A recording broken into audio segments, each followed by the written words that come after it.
ओम शांति। कौन सा गीत सुना सभी ने? कौन बनाएंगे? हम सभी। और कैसे बनाएंगे, प्रश्न ये भी है। आपने सुना होगा, मुझे तो कल ही समाचार सुनने वालों ने सुनाया कि कोई उल्का पिंड धरती के नज़दीक से गुजर गया है, नज़दीक में। और ऐसे बहुत सारे उल्का पिंड घूम रहे हैं जिन पर कुबेर का खजाना है। हीरे, मोती, टाइटेनियम, पता नहीं और क्या क्या नाम गिनाए थे। बहुमूल्य रतन उस पर हैं। और जब वो धरती पर गिरेगा तो ये धरती और आकाश दोनों भरपूर हो जाएंगे। प्रकृति ही भरपूर करती है और प्रकृति ही खाली करती है। जब प्रकृति पवित्र है, सतो प्रधान है, तो प्रकृति से देवताओं को सब कुछ मिल जाता है। प्रकृति ही देती है सब कुछ। अब भी हमें सब कुछ प्रकृति से मिल रहा है। तो अन्न भी सहज उगेगा, प्रकृति में भी सुगंध होगी, हवा जब चलेगी सुगंधित होगी। ऐसा राज बाबा स्थापित कर रहे हैं। हम सब उसमें बाबा के सहयोगी हैं। बनना चाहेंगे आप सभी राजा? राजा रानी भी बनेंगे? रानी भी या राजा ही राजा? तो सभी अपनी राज व्यवस्था पर आज विचार करें। हमारी राज व्यवस्था बहुत सुंदर चले तो हम कैसे होने चाहिए? जैसा राजा वैसी राज व्यवस्था। व्यवस्था आप ही नहीं बन जाती, राजा को उसको बनाना होता है। आज की व्यवस्था अलग है। दोष केवल राजाओं का नहीं, आजकल संपूर्ण तमोप्रधानता है। सब कुछ बिगड़ा हुआ है। कोई भी शासक वो कुछ नहीं कर सकता जो वो करना भी चाहे तो। आज की बात अलग है। यहाँ राजाओं का चुनाव भी होगा। मैं आपको पहले ही एक बात बता देता हूँ और फिर हम राज व्यवस्था और उस राज्य की व्यवस्था को संभालने वाले राजा अब कैसे हों। मेरे से एक प्रश्न पूछा जाता था कभी कि सतयुग में जब समस्या नहीं है, कोई प्लान नहीं बनाना है विशेष, कोई समाधान नहीं देना, राजाओं को टैक्स नहीं लेना, गुप्तचर विभाग नहीं बनाना, इंडस्ट्रीज खड़ी नहीं करनी, जो आज है एजुकेशन नहीं, थोड़ी सी होगी ना, आज का शायद कुछ भी ना हो, फिर वहां लक्ष्मी नारायणी गद्दी पर बैठे। क्या जरूरत है किसी छोटे को बैठा दिया जाए पकड़ के? मेरे से प्रश्न पूछते थे अभी कोई कोई, किसी को भी क्यों न बैठा दें, जरूरत क्या है, वस्त्र तनी बैठे? क्या उत्तर है? सोचना गहराई से, सीक्रेट। उत्तर मोटा नहीं होगा। उन्होंने ऐसा पुरुषार्थ किया, ये अलग बात है। क्यों नहीं बैठाया जाए? अब देखिए, कई लोग सोचते हैं बाबा मामा पहले लक्ष्मी नारायण हैं और जब वो थे तब ब्राह्मणों की आबादी केवल 10,000 थी। 10,000 पे तो राज नहीं करेंगे वो। ब्रह्मा बाबा की तो प्रजा अब हम सब हैं ही, क्योंकि उनका सहयोग हमें मिल रहा है। पूर्ण सहयोग पुरुषार्थ में ब्रह्मा बाबा का मिल रहा है। क्यों किसी को भी नहीं बैठा दिया जाएगा गद्दियों पर? गद्दी पर बैठने वाला सर्व शक्ति संपन्न, संपूर्ण दिव्य बुद्धि से युक्त, श्रेष्ठ चरित्रवान ही होना चाहिए। 3 क्वालिटी हम रखेंगे। चरित्र में प्योरिटी, गुण सब आ गए। अगर कोई किसी को भी बैठा दें तो जो सतयुग की स्थिति है वो डगमगा जाएगी। सतयुग बहुत जल्दी त्रेता में बदल जाएगा। 100 साल में ही पतन प्रारंभ हो जाएगा।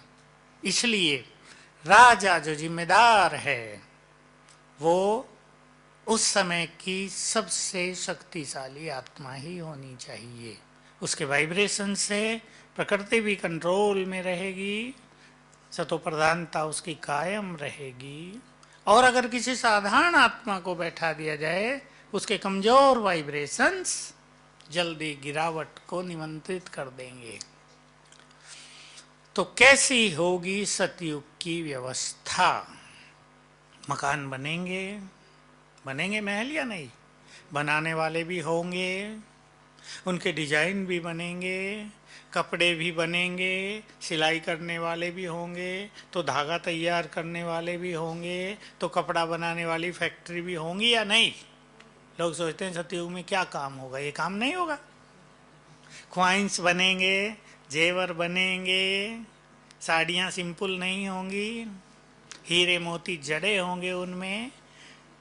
तो ये सब काम करने वाले भी तो होंगे, कारोबार चलेगा पर सुव्यवस्थित चलेगा, कोई गड़बड़ नहीं होगी। जो गड़बड़ आज होती हैं वो वहां नहीं होंगी क्योंकि राजा स्वयं डिसिप्लिन्ड है, उसने अपने मन पर राज किया हुआ है, वो कर्मेंद्रियों का मालिक है, वो स्वराज अधिकारी बन गए थे यहाँ और वहाँ भी हैं। बाबा के कई शब्द मुझे याद आ रहे थे, तुम्हारे अंदर रूलिंग पावर होनी चाहिए, तुम्हारे अंदर कंट्रोलिंग पावर होनी चाहिए। कभी बहुत पहले बाबा ने कहा था, राजयोग राज करने की ट्रेनिंग है राजयोग राज करने की ट्रेनिंग है। मुझे एक हंसी की बात याद आ गई। एक बार आबू में कलेक्टर्स का कोई छोटा सेमिनार हो रहा था, तो उनमें से 17 लोग हमारे यहाँ देखने आए। ज्ञान सरोवर बन चुका था, तो किचन में आए, मैं उनको बता रहा था, तो उन्होंने थोड़ी देर में सब कुछ देख लिया था, बुद्धि से, परख शक्ति से। तो पूछने लगे, आप लोगों ने कौन सी ट्रेनिंग ली है?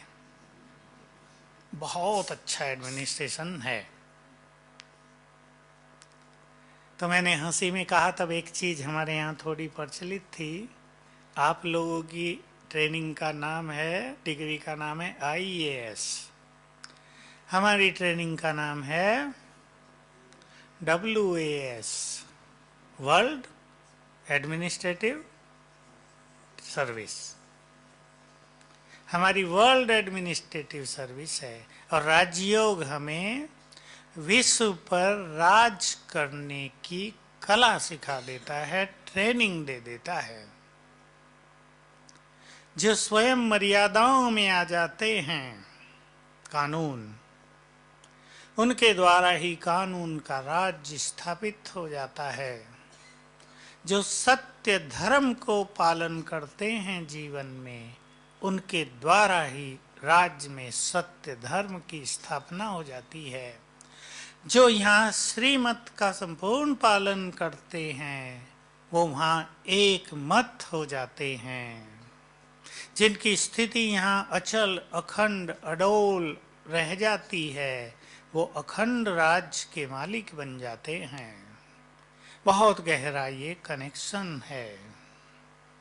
मुझे याद आ रही थी बहुत सारी चीजें द्वापर युग के राजाओं की। कुछ सम्राट ऐसे हुए हैं भारत में द्वापर युग से, जिन्होंने इतिहास पढ़ा हो, जिन्होंने बिखरे हुए भारत को यूनाइट किया, एकता के सूत्र में बांधा। उस समय भारत में मुख्य रूप से 5 मुख्य राज्य होते थे, फिर छोटे छोटे होते थे उनके अंदर। लेकिन कुछ सम्राट ऐसे हुए जिन्होंने महसूस किया कि ये सब आपस में लड़ते रहेंगे और सब कुछ नष्ट हो जाएगा, विदेशी आक्रमणकारी भारत पर अधिकार कर लेंगे। इतिहास बाद का बताता है कि विदेशी आक्रमणकारी इसीलिए सफल हुए क्योंकि भारत के राजा आपस में लड़ते थे। सहयोग नहीं करते थे, एक दूसरे के प्रति ईर्ष्या और बदले की भावना रखते थे। तो द्वापर युग में कई सम्राटों ने भारत को एक कर दिया ताकि संपूर्ण सत्ता एक के हाथ में रहे। भले ही राज थे, वो स्वतंत्र भी थे, लेकिन संपूर्ण सत्ता एक के हाथ में रहती थी। तो विदेशी आक्रमण जब भी हुए वो परास्त हुए या उन्हें निकाल दिया गया थोड़े से ही समय में, लेकिन बाद में हम सब जानते हैं इतिहास में जो आए उनको निकाला नहीं जा सका, बहुत मुश्किल हो गई। अंग्रेज भी आए तो 200 साल जमे रहे और उनकी नीति ये थी सबको अलग अलग रखना। तो एकता का राज बाबा स्थापित करता है। ये बड़े सूक्ष्म रहस्य हैं जो एक कीमत पर चलते हैं, वो एकता का राज स्थापित कर सकते हैं।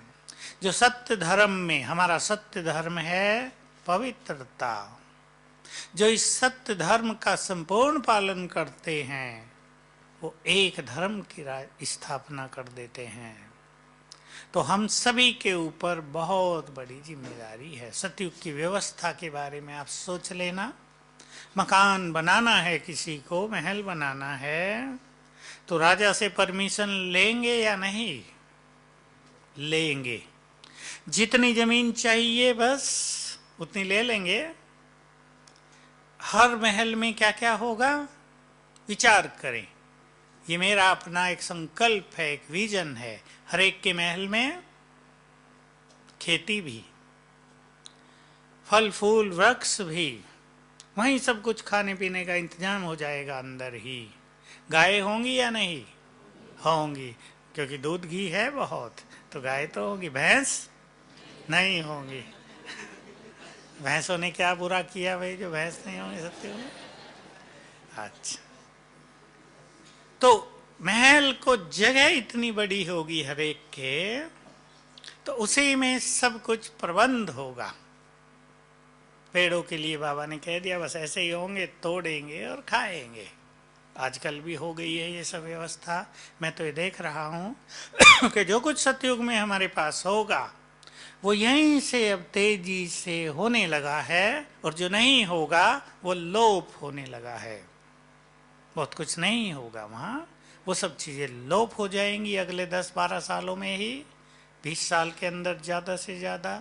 और वो सब इन्वेंट कर ली जाएंगी वैज्ञानिकों के द्वारा जो सतयुगी राज्य में होंगी। तो एक सुंदर व्यवस्था चलेगी, बहुत अच्छा एडमिनिस्ट्रेशन चलेगा, पर राजा होगा प्रजा का क्या? पिता, माता पिता होंगे राजा रानी।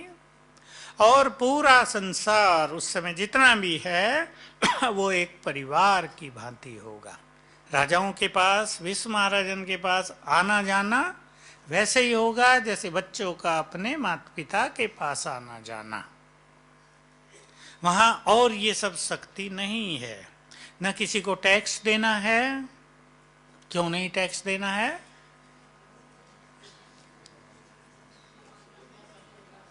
मालिक तो हैं, मालिक तो हैं, पर टैक्स क्यों नहीं देना है? राजा ही खुद बहुत संपन्न है, उससे ज्यादा संपत्ति और किसी के पास है ही नहीं। वो संपूर्ण संपन्न है, यहां से ही संपन्नता को प्राप्त करके गए हैं। सुना है आपने बाबा की मुरलियों में, सतयुग में बाप अपने बच्चे को वर्षा नहीं देता। क्यों? वर्षा यहां से लेकर गए हैं सब, वो तो केवल एक परंपरा है, वो चलती रहेगी, लेकिन वर्षा सभी लोग यहां से लेकर चले गए हैं। तो एक बहुत सुंदर व्यवस्था, ऑटोमेटिक ऐसी व्यवस्था है जहां कोई समस्या नहीं जिसके समाधान के लिए कोर्ट की जरूरत पड़े, कोई ऐसा अपराध नहीं जिसको रोकने के लिए पुलिस की जरूरत पड़े, किसी का भय नहीं जिसके कारण मिलिट्री की जरूरत पड़े। राजा संपन्न है, न सेल टैक्स, न इनकम टैक्स, ना और कोई। आजकल तो बहुत सारे टैक्स है ना, एक्साइज, कस्टम, सेल, इनकम, और भी कुछ होंगे हमें पता नहीं, उसका टैक्स ही टैक्स है। तो ऐसा ऐसी व्यवस्था ही है संपन्नता। प्रकृति भी इतनी संपन्न कर रही है सबको, क्योंकि सब प्रकृति के मालिक बन गए हैं। प्रकृति भरपूर है, चाहे वो खाने पीने की व्यवस्था हो, चाहे रहने की हो, चाहे पानी की हो, दूध की हो, सब भरपूर है। देवता शुरू में कुक्ड भोजन बहुत कम खाएंगे, कुक्ड भोजन, पका हुआ भोजन। कैसा खाएंगे फिर? कच्चा ही खा जाएंगे। सब तो ये अच्छा नहीं लगता, कच्चा ही खा जाएंगे। बहुत चीजें खाने की इतनी टेस्टी होंगी कि उन्हें ये नहीं लगेगा कि कच्चा खा रहे हैं। फिर दूसरी एक चीज और है, ये बात सभी को ख्याल रहे, अब भी काम आएगी। हमारी जीभ की ये नेचर है, नेचर कहें या और कोई शब्द, कि 10 दिन तक कोई चीज अगर हम किसी रूप में खाने लगें तो जीभ उसी में स्वाद लेने लगती है। आप नमक छोड़ दें 10 दिन, 10 दिन के बाद बिना नमक का भोजन ही आपको स्वादिष्ट लगेगा। बिना चीनी की चाय पीने लगें 10 दिन, 10 दिन के बाद वही स्वादिष्ट लगने लगेगी। सतयुग में विनाश की प्रक्रिया ही ऐसी होगी कि बहुत सारी चीजें होंगी नहीं, वे कौन नमक बनाएगा देवताओं में से? ये काम उनसे नहीं होगा। मिर्ची कौन पैदा करेगा वहाँ? ये जो मिर्ची खाने वाले वो अभी से थोड़ा कम करें। मिर्ची भी नहीं होगी, नमक भी नहीं होगा, चीनी कौन बनाएगा वहाँ बैठकर? इतना लंबा चौड़ा प्रोसीजर वो भी नहीं होगी। तो ये वाइट पॉइजन सभी नहीं होंगे देवताओं के लिए। प्रकृति इतनी रसीली है। आज तो देखो, आप सेव भी खाओ, मजा नहीं आता। कोई स्वादिष्ट सेव आपको मिल जाए कभी, तो आपको पता होगा असली सेव का टेस्ट क्या होता है। दूध एक गिलास अगर रियल मिल जाए कहीं आपको, सीधा उधर से जहाँ से भैंस और गाय रखती हैं, साथ साथ निकाल के देते हैं, और गाय भैंस का भोजन बहुत अच्छा हो, चारा, तो आपको पता चलेगा असली दूध में क्या स्वाद है, क्या कितना पौष्टिक है वो। आज वो सब चीज़ें उपलब्ध नहीं है। फलों में रस नहीं रहा है, जबरदस्ती बढ़ाया जा रहा है उनको। सतयुग में ये सब नहीं है। प्रकृति सब कुछ देने के लिए तैयार है। कहां से आई प्रकृति में ये ताकत? हाँ, किसने कर दिया उसको ऐसा योग्य? हम सब ने कर दिया। और एक चीज ने और कर दिया जो बाबा इशारों में, मुरलियों में बता देता है। सबसे बड़ी खाद किसकी मिलेगी धरती को? बस मैं नहीं बोलूंगा, आपने ही बोल दिया। कैसा प्लान है सृष्टि में, इसको प्रभु प्लान कहें या ये ड्रामा की कैसी वंडरफुल रचना है। धरती का खाली होना, धरती का सारहीन होना, धरती का जो उसमें एनर्जी है, जो शक्ति है अन्न देने की, वो समाप्त हो जाना और फिर भरपूर होना बहुत जल्दी। इसमें सबसे बड़ा योगदान है हमारी प्योरिटी का। आप इस बात को बहुत अच्छी तरह से ख्याल में लाएंगे। नेचर, प्रकृति हमारे वाइब्रेशंस के लिए बहुत सेंसिटिव है, तुरंत ग्रहण कर लेती है। और सबसे पावरफुल प्रकृति के लिए वाइब्रेशंस हैं ही प्योरिटी के। पानी पे आप इसका छोटा छोटा प्रयोग करके देख सकते हैं।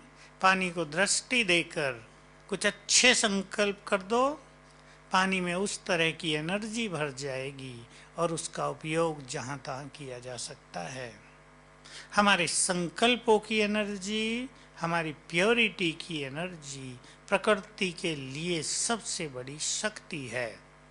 तो जिनको राज करना है सतयुग में, प्रकृति पर भी और संसार पर भी, उन्हें पवित्रता के द्वारा इस प्रकृति की पालना करनी ही है।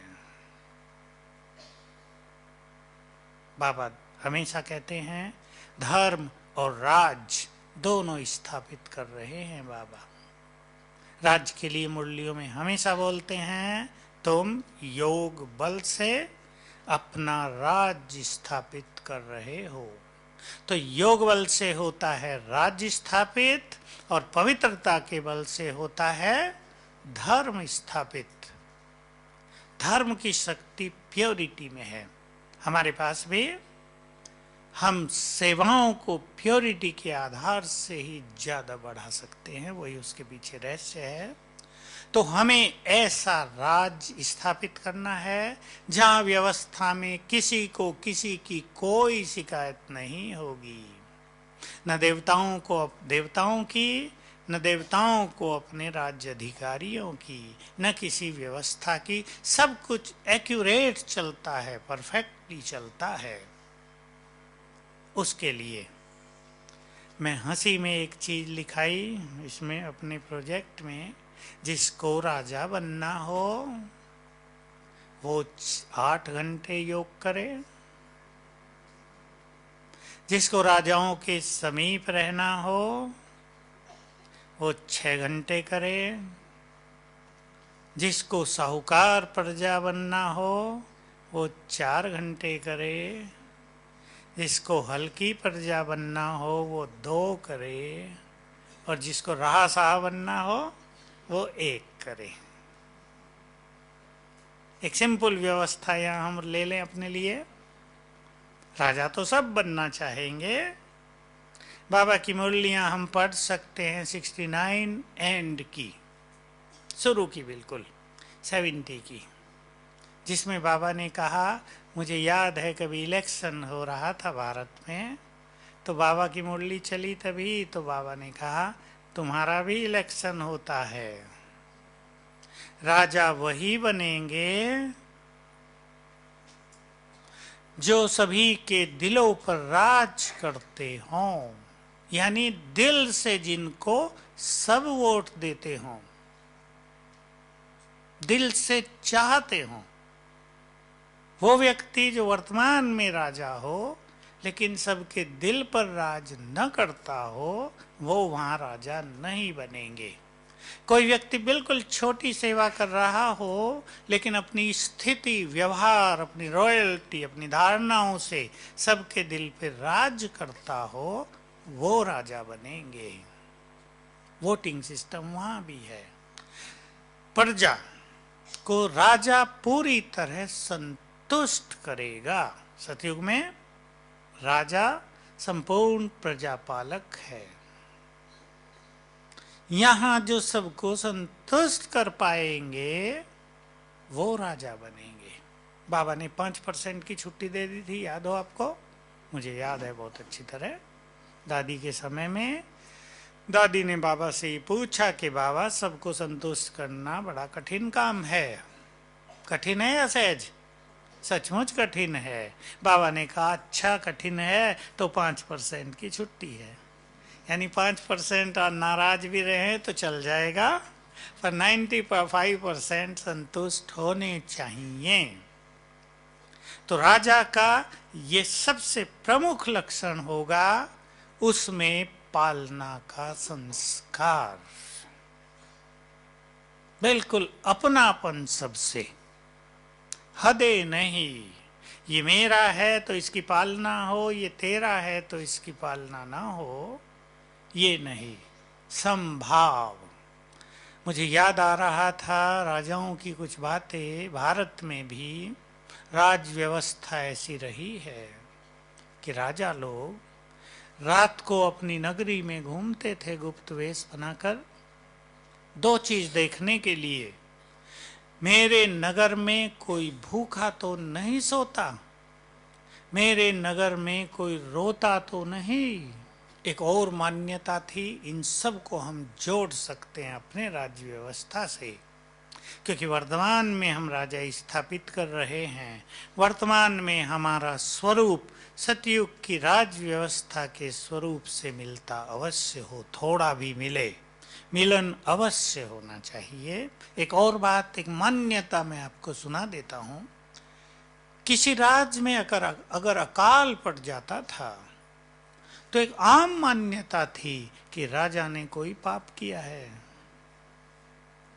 सूक्ष्म गति। और ये मान्यता थी कि प्रजा में अगर पाप होता है तो उसका 10% राजा को जाता है, पुण्य होता है उसका 10% राजा को चला जाता है।